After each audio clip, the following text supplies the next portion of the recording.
Bismillahirrahmanirrahim. Assalamu alaikum dear students. Today our topic is harmonic mean. इससे पहले हमने geometric mean को discuss किया था और उसके कुछ न्यूमेरिकल्स को भी हमने डिस्कस किया था। तो आज हार्मोनिक मीन को हम डिस्कस करेंगे। सबसे पहले इसकी डेफिनेशन देखते हैं कि क्या है। The harmonic mean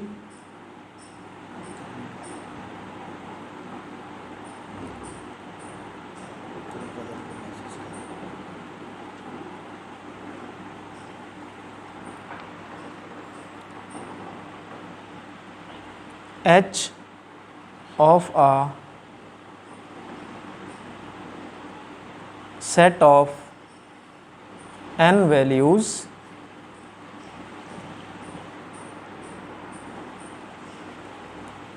x1 x2 up to so on xn, ठीक है, is defined as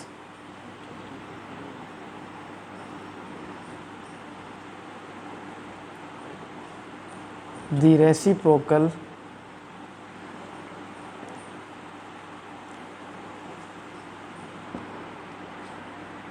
of the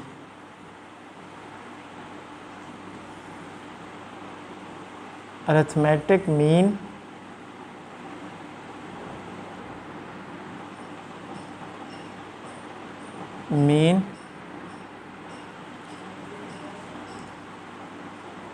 of the reciprocal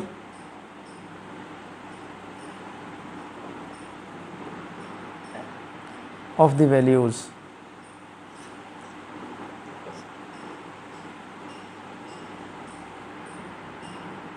ठीक है, हार्मोनिक मीन को हम बेसिकली h से रिप्रेजेंट करते हैं। यहाँ पे मेरे पास सेट ऑफ n वैल्यूज़ हैं x1 x2 up to so on xn। Harmonic mean की जो डेफिनेशन है वो बेसिकली अरिथमेटिक मीन का रेसिप्रोकल होता है। अरिथमेटिक मीन आपने पढ़ा था, arithmetic mean is equal to summation xi over n। अब हार्मोनिक मीन क्या होता है, इसका रेसिप्रोकल होता है। आप क्या करेंगे, इसका रेसिप्रोकल में आप n को ऊपर ले जाएं और xi वैल्यूज़ का भी आपने यहाँ पर मैंने मेंशन किया है, ये रेसिप्रोकल है of arithmetic mean, also the reciprocal of the values. यहाँ पर अगर इसको मैं मैथमेटिकली लिखूँ तो h is equal to reciprocals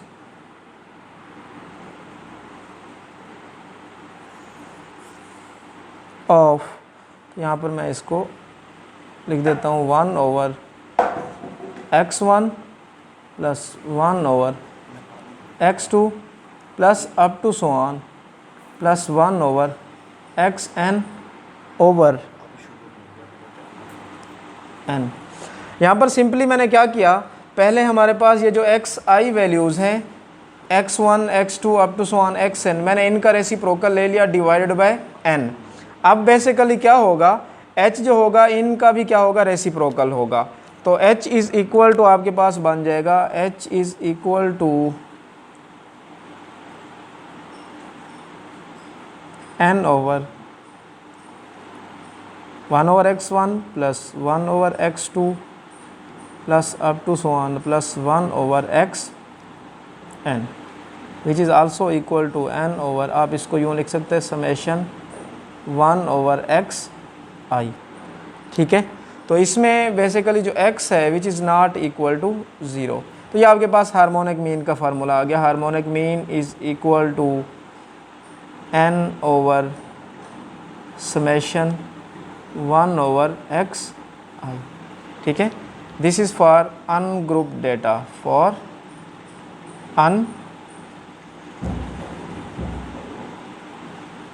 ungrouped data. ठीक है, अब हम इसकी एक एग्जांपल कर लेते हैं। Find the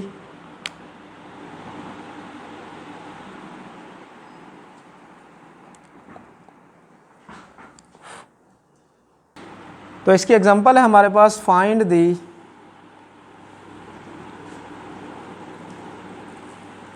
harmonic mean of 15 20 and 25। इसका हमने हार्मोनिक मीन फाइंड करना है। इसमें अगर आप नोट करें टोटल नंबर्स आपके पास कितने हैं, 3 नंबर्स हैं। तो इट मीन्स आपके पास n इज़ इक्वल टू क्या आ गया, 3 आ गया। आप इस फार्मूला की हेल्प से इनका हार्मोनिक मीन निकालें। तो harmonic mean is equal to, ये आपके पास आ जाएगा 3/1/15 plus 1/20 plus 1/25 which is equal to 3/1/15 हमारे पास इक्वल होगा 0.066667 एंड प्लस 1/20 हमारे पास इक्वल होगा 0.500 एंड प्लस 1/25 हमारे पास इक्वल होगा 0.4000। ठीक है, अब हम इसको जब सिंप्लीफाई करते हैं तो हमारे पास हार्मोनिक मीन आ जाता है 19.15। तो ये हमारे पास हार्मोनिक मीन है किसी भी ग्रुप डेटा के लिए। ठीक है, अब हम हार्मोनिक मीन का फार्मूला देखते हैं ग्रुप डेटा के लिए।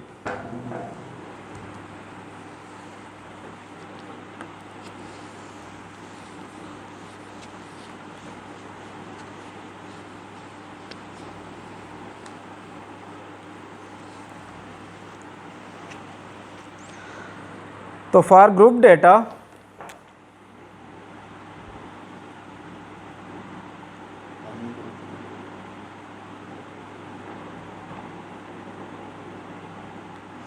अब जैसे मेरे पास ये n वैल्यूज़ हैं x1 x2 up to so on xn। ठीक है, और इसके साथ मैं फ्रीक्वेंसीज़ ले लेता हूँ, corresponding frequencies f1 f2 up to so on fn। अब सिंपली क्या होगा, हार्मोनिक मीन अभी हमने अनग्रुप डेटा के लिए पढ़ा, harmonic mean which is equal to n over summation 1/xi। ठीक है, अब देखें आपने अब n की बजाय क्या करना होगा, फ्रीक्वेंसीज़ का सम लेना होगा। यहाँ पे मैं लिख देता हूँ f1 plus f2 plus up to so on fn। ये आपके पास जब भी ग्रुप डेटा की बात करें वहाँ पर आप n कैसे फाइंड करेंगे, फ्रीक्वेंसीज़ का आप सम ले लेंगे। ठीक है, अब नीचे हमारे पास समेशन 1/xi है। सिंपली आपने क्या करना होगा, इस 1/xi को आप इस फ्रीक्वेंसीज से मल्टीप्लाई करते जाएंगे। तो ये आपके पास कुछ यूँ बन जाएगा f1/x1, फिर आप उसका सम लें, f2/x2, फिर आप उसका सम लें up to so on fn/xn। तो इसी तरह ये आपके पास क्या बन जाएगा, ऊपर मैं इसको यूँ लिख सकता हूँ समेशन fi मीन्स के फ्रीक्वेंसीज का sum over summation fi into 1/xi। तो ये आपने सिंपली 1/xi को किससे मल्टीप्लाई कर दिया, फ्रीक्वेंसी से मल्टीप्लाई कर दिया। तो ये हमारे पास ग्रुप डेटा के लिए हार्मोनिक मीन का फार्मूला है। तो नेक्स्ट हम किसी भी ग्रुप डेटा के लिए हार्मोनिक मीन फाइंड करते हैं। तो उसके लिए मैं एक एग्जांपल लेता हूँ ग्रुप डेटा के लिए। तो नेक्स्ट हमारे पास ये एग्जांपल है जिसमें हमने ग्रुप डेटा के लिए इस एग्जांपल को अगर मैं यूज़ करूं,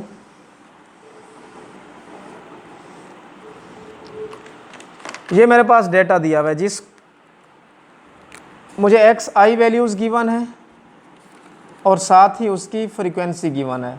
तो xi वैल्यूज़ हमारे पास हैं 3.95, 4.95, 5.95, 6.95 and 7.95, 8.95, 9.95, 10.95 and 11.95, similarly 12.95 and last है हमारे पास 13.95।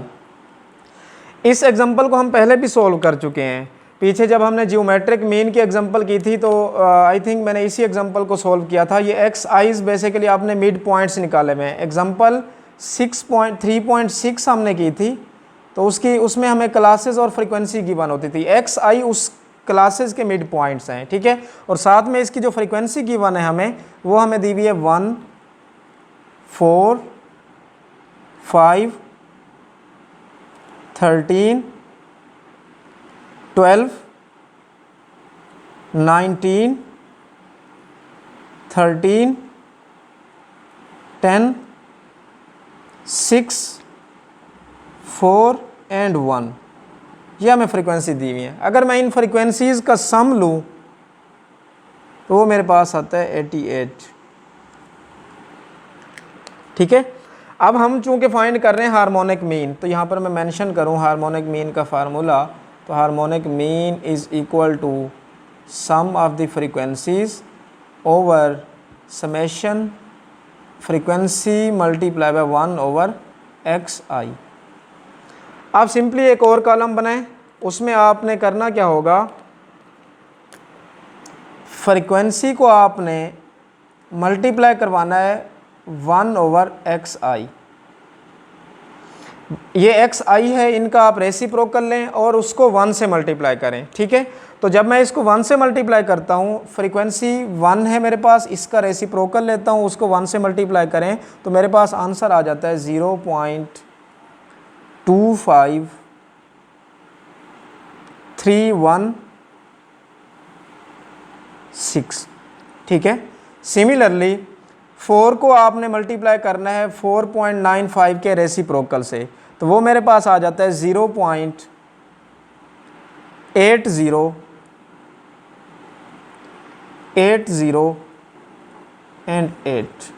ठीक है। नेक्स्ट 5 को हमने मल्टीप्लाई करना है 5.95 के रेसिप्रोकल से, तो वो मेरे पास आता है 0.8403 एंड 5, ठीक है। नेक्स्ट जब मैं 13 को मल्टीप्लाई करता हूँ 6.95 के रेसिप्रोकल से, तो वो मेरे पास आ जाता है 1.8704, ठीक है। सिमिलरली आप 12 को मल्टीप्लाई करें 7.95 के रेसिप्रोकल से, तो वो आपके पास आ जाएगा 1.50948, ठीक है।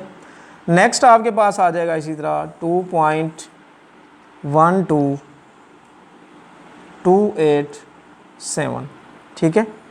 और नेक्स्ट हमारे पास आ जाएगा 1.30650 एंड नेक्स्ट 0.91320, और सिमिलरली नेक्स्ट हमारे पास आ जाएगा 0.50208 एंड 4 को जब मैं इसके रेसिप्रोकल से मल्टीप्लाई करूँगा तो वो मेरे पास आ जाएगा 0.30888 एंड 8, ठीक है।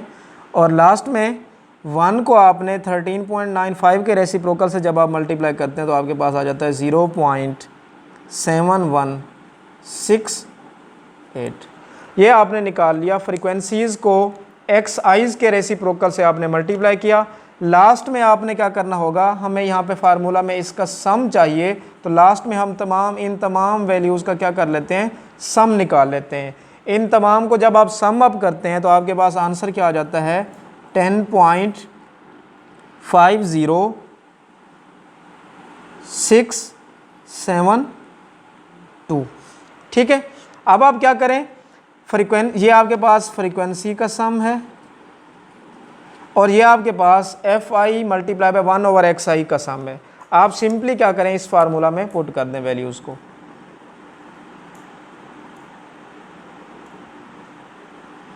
फ्रीक्वेंसीज़ का सम हमारे पास है 88 ओवर, हमने ये जो फ्रीक्वेंसी को इसके रेसिप्रोकल से मल्टीप्लाई किया तो ये मेरे पास कितना आ गया 10.50672। तो 88 को जब आप 10.5067 पर डिवाइड करते हैं तो हमारे पास आंसर क्या आ जाता है 8.7, 8.37। ये हमारे पास किसी भी ग्रुप्ड डेटा के लिए हार्मोनिक मीन है। ठीक है जी। तो डियर स्टूडेंट्स, ये हमारे पास हार्मोनिक मीन था जो हमने किसी भी ग्रुप डेटा के लिए इसको हमने फाइंड करना था। तो बेसिकली हम यहाँ पर इस चैप्टर में क्या डिस्कस कर रहे हैं, हम मेजर ऑफ सेंट्रल टेंडेंसी की टाइप्स को डिस्कस कर रहे हैं। मेजर ऑफ सेंट्रल टेंडेंसी, इसकी हम टाइप्स को बेसिकली डिस्कस कर रहे थे। तो हमने सबसे पहले फर्स्ट लेक्चर में डिस्कस किया था अरिथमेटिक मीन को, देन हमने सेकंड लेक्चर में डिस्कस किया जियोमेट्रिक मीन को, एंड आज जो हमने जिस लेक्चर में हमने हार्मोनिक मीन को डिस्कस किया। ठीक है, ये बेसिकली तीनों सेम मेथड्स हैं, जस्ट इनके फार्मूलाज डिफरेंट हैं। ठीक है, अरिथमेटिक मीन को भी हमने ग्रुप डेटा के लिए भी डिस्कस किया। वो बेसिकली हमारे पास क्या था, sum of X I values divided by their number n। ठीक है, और जियोमेट्रिक मीन जो हमने डिस्कस किया था वो बेसिकली आपके पास था anti log into 1/n summation log X I. तो ये आपके पास जियोमेट्रिक मीन था। ठीक, हार्मोनिक मीन अभी मैंने आपको बताया, मैं अगेन थोड़ा सा इसको एक्सप्लेन कर देता हूँ। Harmonic mean basically arithmetic mean का रेसिप्रोकल होता है। हार्मोनिक मीन अरिथमेटिक मीन का अगर मैं रेसिप्रोकल लिखूँ यहाँ पर n/, समेशन, बेसिकली तो यूँ आना चाहिए। ठीक है, लेकिन इसमें एक और चीज़ भी आप ऐड करेंगे। पहली बात तो यह है कि हार्मोनिक मीन अरिथमेटिक मीन का रेसिप्रोकल होता है और इसमें जो एक्स आई वैल्यूज़ होती हैं इनका भी रेसिप्रोकल होता है। तो इसको मैं एक्स आई का रेसिप्रोकल अगर लिखूं तो यहाँ पर मैं लिख सकता हूँ 1/xi। ठीक है, तो ये हमारे पास हार्मोनिक मीन होता है। और इसी तरह हार्मोनिक मीन, ये आपके पास जो फार्मूला लिखा हुआ है ये किसी भी अनग्रुप डेटा के लिए यूज़ होता है। अगर ग्रुप डेटा की मैं बात करूँगा तो ग्रुप डेटा में आप सिंपली n आपको वहाँ पर कैसे मिलेगा, ग्रुप डेटा में आप n बेसिकली फ्रीक्वेंसीज़ के सम से फाइंड करते हैं। जब आप फ्रीक्वेंसीज़ का सम ले लेते हैं तो आपको क्या मिलता है, n मिलता है। इसी तरह आप क्या करें, 1/xi को अगर आप फ्रीक्वेंसी से मल्टीप्लाई करा दें तो ये आपके पास किसी भी ग्रुप्ड डेटा के लिए क्या आ जाता है, हार्मोनिक मीन का फार्मूला, जो कि हमने अभी इस एग्जांपल को इस फार्मूला की हेल्प से सॉल्व किया है। ठीक है, और इंशाल्लाह नेक्स्ट लेक्चर में हम मीडियन, इसकी जो फोर्थ टाइप है, मीडियन को बड़ा डिटेल से डिस्कस करेंगे। अब मीडियन का थोड़ा सा मैं अगर आपको ओवरव्यू दे दूं तो मीडियन होता क्या है। मीडियन किसी भी डेटा की मिडल पोजीशन को रिप्रेजेंट करता है। मीडियन क्या करता है, किसी भी डेटा की मिडल पोजीशन को बताता है। लेट्स सपोज ये मेरे पास नंबर्स हैं 1, 2 एंड 3। आपसे पूछा जाता है कि आप इसका मीडियन बताएं, तो इन तीनों नंबर्स में आपके पास जो मिडल पोजीशन पर नंबर होगा वो आपका क्या कहलाएगा, मीडियन कहलाएगा। ठीक है, अब ये डिपेंड करता है आपके पास n पर। ठीक है, नंबर ऑफ टर्म्स पर डिपेंड करता है। n अगर आपके पास इवन हो, ठीक है, तो आप मीडियन कैसे निकालते हैं, और n आपके पास अगर ऑड हो तो आप मीडियन कैसे निकालते हैं। n अगर ऑड है तो आप सिंपली किसी भी डेटा की मिडल पोजीशन बताते हैं कि वो आपके पास मीडियन होता है। ठीक है, अगर आपके पास n इवन आ जाए, n आपके पास इवन आ जाए तो आप उसके लिए आप उसको डिफरेंट फार्मूलाज को डिस्कस करते हैं। ठीक है, तो इंशाल्लाह हम इसको बड़ी डिटेल से नेक्स्ट लेक्चर में हम डिस्कस करेंगे। ठीक है, तो इंशाल्लाह मीडियन को हम नेक्स्ट लेक्चर में डिस्कस करेंगे। इसी तरह इसकी जो लास्ट टाइप है वो है मॉड। तो उसका भी अगर मैं आपको ओवरव्यू दे दूं कि मॉड क्या होता है हमारे पास।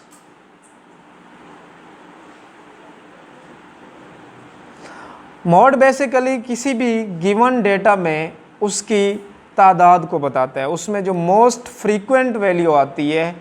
मॉड बेसिकली क्या होता है, most frequent value in the given data, किसी भी डेटा में मोस्ट फ्रीक्वेंट वैल्यू जो आपके पास होती है वो मॉड को रिप्रेजेंट कर रही होती है, ठीक है। लेट्स सपोज 1 2 2 2 3 एंड 4, इसमें अगर आपसे पूछा जाता है कि इसका मॉड क्या है, तो इसमें मोस्ट फ्रीक्वेंट वैल्यू 2 है, तो 2 इज़ दी मॉड, ठीक है। तो इंशाल्लाह नेक्स्ट लेक्चर में हम मीडियन को डिस्कस करेंगे। अल्लाह हाफिज़।